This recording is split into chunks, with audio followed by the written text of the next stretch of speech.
जी राम राम। राम राम गुलाबो, राम राम। तेरे पति का देहांत हो गया, मुझे तो आज ही पता चला। बड़ा नेक इंसान था, मुझे तो बहुत दुख हुआ सुन के। अरे मैं तो उसके संस्कार पे भी नहीं आ पाया। 4 धाम की यात्रा पे जो गया था, आज ही लौटा हूँ। अब मेरा और मेरे बच्चों का क्या होगा सेठ जी? गुलाबो, तू रो मत। भगवान की मर्जी के आगे किसी की नहीं चलती। तू चिंता मत कर, सब ठीक हो जाएगा। सेठ जी, मुझे ना कुछ पैसों की ज़रूरत थी। कल उनकी 13वीं है। मैं आपके पैसे ना जल्दी लौटा दूंगी सेठ जी। हाँ हाँ गुलाबो, कोई बात नहीं। बता तुझे कितने पैसों की जरूरत है। ये सेठ की रोड़ी मल आखिर किस दिन काम आएगा तेरे? सेठ जी, मुझे सिर्फ 5,000 रुपए की ज़रूरत है। उनसे मेरा काम चल जाएगा।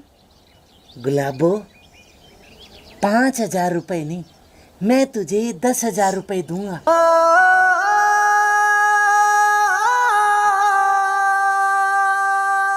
तू दोपहर में आ जाना मेरे गोदाम पे पैसे लेने।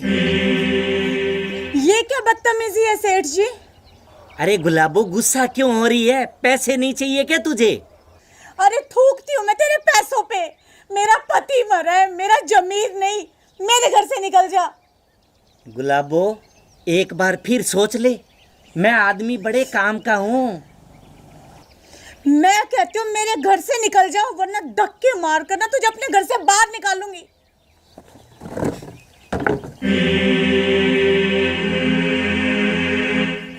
जा रहा हूं मैं, मगर याद रखना 4 दिन में मेरे 1 लाख रुपए वापस कर देना।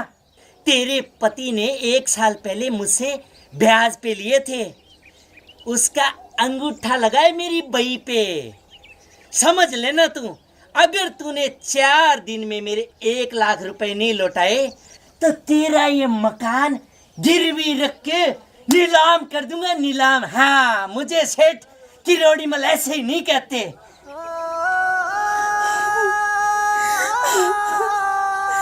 हे भगवान, तुम मुझ गरीब से कौन से जन्म का बदला ले रहे हैं?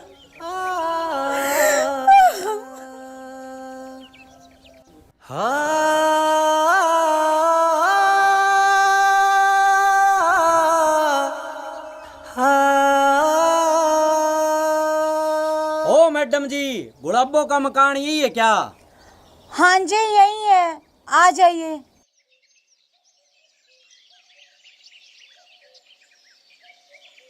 आपका ही नाम गुलाबो है क्या?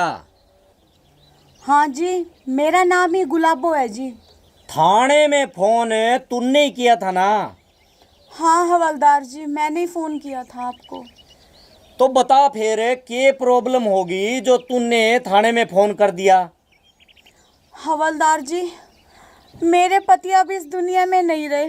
कल हमारे घर गांव के सेठ किरोड़ी मल आए हुए थे और उन्होंने ना गलत नीयत से मेरा हाथ पकड़ा, और जब मैंने उसका विरोध किया ना तो वो मुझे धमकी देकर गए कि वो 4 दिन के अंदर मेरा घर नीलाम कर देंगे।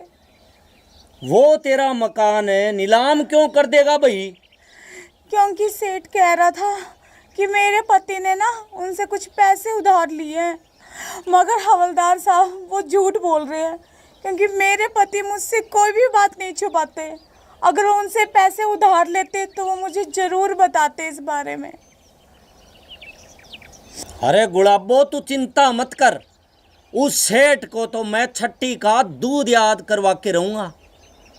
एक विधवा औरत की मजबूरी का नाजायज फायदा उठाता है वो। अब तू देखना, वो जेल की चक्की पीसेगा, जेल की चक्की। हवलदार साहब, आप बहुत अच्छे इंसान हैं। भगवान आपका भला करेगा जो आप मुझ गरीब की मदद कर रहे हैं।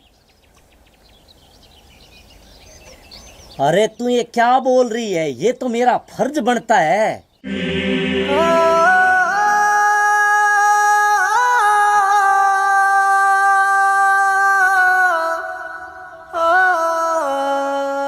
ये क्या बदतमीजी है?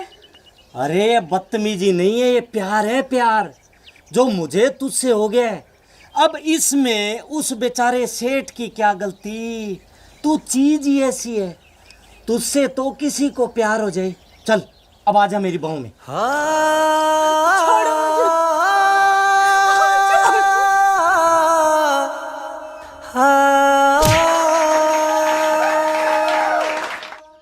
तूने मुझे थप्पड़ मारा, मुझे। अब तू जाएगी जेल। तूने ऑन ड्यूटी मुझ पे हाथ उठाया है। अरे जब रक्षक की भक्षक बन जाए तो क्या होगा हमारे देश का। तूने मेरी मदद करने की बजाय मुझ पे गंदी नजर डाली। तेरे जैसे लोगों की वजह से ना समाज में गंदगी फैल रही है। तेरे जैसे कुछ लोग हैं जो समाज को गंदा कर रहे हैं। एक बात बता मुझे, अगर मेरी जगह तेरी खुद की बहन होती तो क्या तब भी तू उसके साथ ऐसा ही करता? हे भगवान, तू मुझे उठा क्यों नहीं लेता?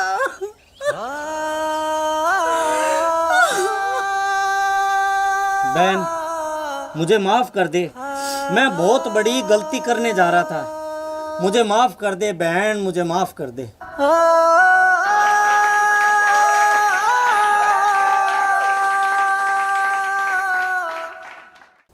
नमस्कार प्रिय दर्शकों, इस वीडियो के माध्यम से हम यही संदेश देना चाहते हैं कि मजबूरियां किसी की भी हो सकती है और हमें किसी की भी मजबूरी का नाजायज़ फ़ायदा नहीं उठाना चाहिए और नारी का हमेशा सम्मान करना चाहिए।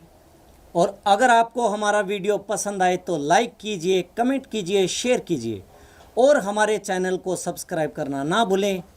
धन्यवाद।